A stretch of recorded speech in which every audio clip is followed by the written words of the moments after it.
Good afternoon, Marco. Thank you for joining us on behalf of Filix. Can we hear a little bit about your background, a little bit about Filix background? Obviously, Filix is one of the VLDC supporters. Let's introduce yourself. So, hi, hello.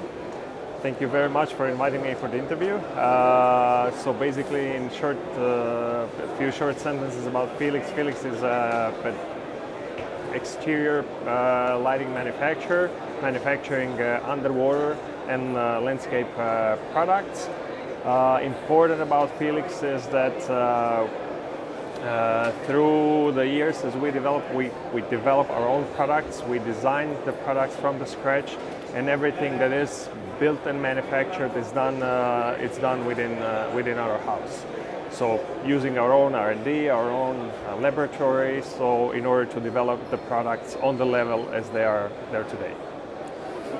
Is there anything that you wanted to say specifically about the products? It sounds like you were already getting there, but in terms of the themes for this year's Light Middle East, which is innovative lighting design, future in sustainable lighting and seamless integration, how that kind of fits into those themes? So basically, over the years, in the past, we've seen that there was a lot of, in a way to say, a lot of over-engineering and using products which had extensive illumination levels which were not needed, which now comes to the discussion of the dark sky, which we're glad to see, because for many years we're trying to convince people that not necessarily we need large lumen packages, that we don't need necessarily, massive outputs and large fixtures that are going to be used to illuminate the surfaces. And so in being in this direction, we really try to reduce the outputs by regressing the LEDs itself, painting the interiors of the products to take the light outputs as well, by integrating different filters, films or engines that are going to help the process. Also, in parallel to this, we try to develop products which one day tomorrow could be potentially replaced and refurbished. So especially in the underwater, we develop a product which is called the Iris, where basically there is an opportunity of an engine replacement, which is a quick fix on the site, on ground, and the engines can be also refurbished in our manufacturing eventually. So basically it leaves you with a very small servicing requirement where no throwaway fixtures eventually would be happening. Amazing. COVID, the pandemic, it's a new normal now, but during that time where COVID obviously impacted all of us, both globally and locally, has it taught us maybe different ways to communicate and deliver?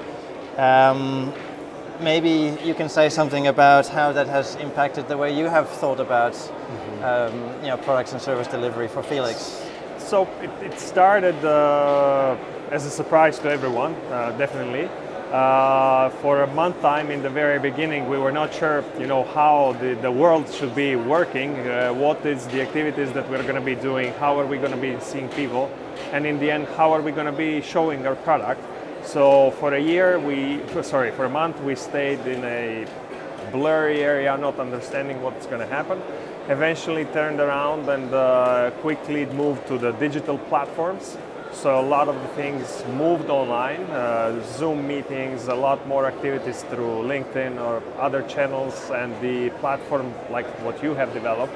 So in terms of, it moved in a very good direction to get even more access to people which maybe previously we didn't have. However, I think that my generation and the generations after me and maybe some before we are still people, and we need people.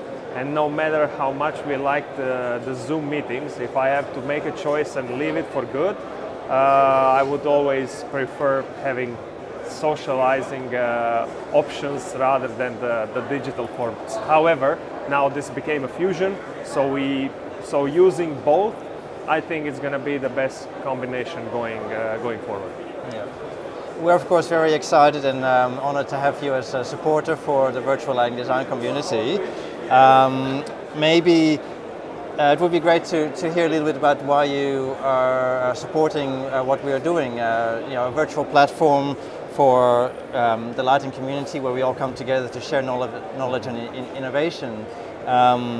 So maybe a little bit about that. Mm-hmm. So we were approached by this established community at the time, and we thought that exposure through the professionals like yourself, it's very important, and especially if we relate back to COVID, it was the only, in a way to say, window, but a valuable window with a valuable delivery, which we could have reaching out to the communities. And I think you have done a great job, and I think such platforms are needed to make an exposure, to do a reach, to reach out and to show people who we are, what we do, and how we can do things, and how we can do things better. In the same way, learning from the same communities, what is the expectations, because you are in a way driving the industry forward and having requests from the markets and from the clients. So it's I would say, cross-shared partnership, which allows us both to reach out to the world and develop better products and better solutions tomorrow. Beautiful. And the final question, just a little bit about your thoughts on the future. Are there any maybe inspirations or aspirations that you would like to share with the community looking forward? It's a hard question, and there is a lot of theories around it. There is a lot of stories about sustainability, which I'm completely not a fan of the word, because it's been over and over used, while on the backside not really a lot of the things have happened in this matter. As a manufacturer, I think we can do a lot of things even before the product is there. So we can localize a lot of things. We can, before the times of the product being used and helping the dark skies and being sustainable, there is a whole bunch of processes which nobody actually talks about. So every manufacturer could potentially engage in doing something locally and doing things on their scale and on their level in order to help this CO2 emission process or whatever we're going to be reaching in the future. And I really hope that the industry is going to change by changing the regulations. Because if you leave the industry to change on its own, and people, I don't think we will reach to significant changes. I would like to refer to trash, for example, or plastic packagings. So basically, today you have a lot of food manufacturers who are allowed to use the plastic as a container boxes. So rather than educating people to recycle, which is very important, and we can do this for life, but the result is going to be the impact is going to be minimal, the economists should just remove this option and give manufacturers an option of a 3 to 5 years lifetime or span where they have to adjust to new technologies and just have to move towards it. And this way, if the regulations are going to work as such, we're going to have far bigger impacts, and I think changes are going to be faster. If we leave this to a choice to humans, knowing our nature, I don't think we will ever do significant improvements.